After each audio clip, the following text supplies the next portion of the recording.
மீனாவுடைய நகையை திருடுனால மீனா கிட்ட மன்னிப்பு கேட்கணும் அப்படின்னு சொல்லி முத்து சொல்றாங்க. இதை பார்த்துட்டு ரோஹிணியும் மனோஜும் முத்து மீனா கிட்ட மன்னிப்பு கேட்க முடியாது அப்படின்னு சொல்றாங்க. இது நல்ல கதையா இருக்கு.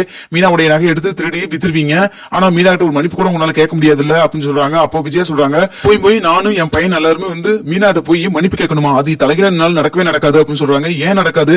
பண்ணதெல்லாம் நீங்க தான் தப்பு பண்ணவங்க கண்டிப்பா மனசார மன்னிப்பு கேட்கணும், நீங்க தான் கேட்க மாட்டேங்கிறீங்க. அட்லீஸ்ட் நான் சொன்னப்பயாவது கேட்டீங்கன்னா பரவாயில்ல அப்படின்னு சொல்றாங்க. அதை பார்த்துட்டு இருக்கிற அண்ணாமலை சொல்றாங்க, விஜயா என்னைக்கும் அவ திருந்தவும் மாட்டா, நான் தான் நேத்தே சொன்னேன்ல, நீயும் மீனாவும் தான் சேர்ந்துக்கிட்டு அவங்க திருந்துட்டுவாங்க அப்படிங்கிற மாதிரி எல்லாம் பேசிட்டு இருந்தேன். அது மட்டும் இல்லாம அவ ரூம்ல போய் கதவை சத்தினதுக்கு என்னை போய் பேச சொன்னீங்க, பாத்தீங்களா உங்க அம்மாவோட குணம் தெரிஞ்சு சொல்லடா அப்படின்னு சொல்றாங்க.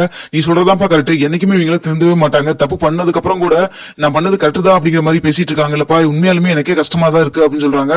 அப்ப மீனா சொல்றாங்க, எங்க நீங்க நகை திருந்தது கூட எனக்கு தப்பா தெரியல, ஆனா எங்க அம்மா மேலையும் பாட்டி மேலையும் பழி தூக்கி போட்டீங்க பாத்தீங்களா, அதான் என்னால ஏத்துக்கவே முடியல, எதுக்காக அப்படிலாம் நீங்க பேசுனீங்க அப்படின்னு சொல்றாங்க. இதை பார்த்துட்டு விஜயா, எங்க பாரு உங்ககிட்ட எல்லாம் நான் பதில் சொல்லணும்னு எந்த ஒரு அவசியம் கிடையாது, சும்மா என்னமோ நகை திருடிட்டான்னு சொல்லி பேசிட்டு இருக்கல, உனக்கு என்ன இப்ப இந்த நகை இல்லைன்னா காசு ஏதோ ஒண்ணு வேணும் தானே, அதான் நேத்தே ரோஹிணி காசு கொடுக்குறேன்னு சொல்லி சொன்னா அதெல்லாம் வேண்டாம்னு சொல்லிட்டு உனக்கு நகை தானே வேணும் அப்படின்னு சொல்லிட்டு கையில இருக்கிற வலையில தூக்கி அடிக்கிறாங்க.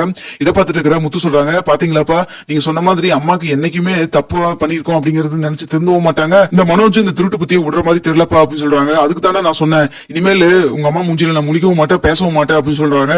இதை பார்த்துட்டு இருக்கிற விஜய் சொல்றாங்க, நீங்க பேசாட்டி வேணா போங்க, அதுக்காக நான் மீனாட்டி எல்லாம் மன்னிப்பு எல்லாம் கேட்க முடியாது, உனக்கு அந்த நகை தானே இந்த இப்பதான் தூக்கி போட்டேன்ல அந்த வலையில எடுத்துட்டு போய்க்கோ அப்படின்னு சொல்றாங்க. அப்போ மீனா சொல்றாங்க, இங்க பாருங்க நீங்க வாங்கி கொடுத்தாலோ இல்ல யாரு கொடுத்தாலோ அதை எதுவும் நான் போட்டுக்க மாட்டேன்னு உங்களுக்கே தெரியும், ஏன்னா நான் முன்னாடியே சபதம் போட்ட மாதிரி இவர் சம்பாரிச்சு இவர் காசுல வாங்கி கொடுப்பாரு, அன்னைக்கு தான் என் கழுத்துலையும் கையிலையும் நகை ஏறும், அது வரைக்கும் நான் எப்பவும் வாங்கவும் மாட்டேன் போட்டவும் மாட்டேன் உங்க நீங்க கொடுத்தாலும் கூட.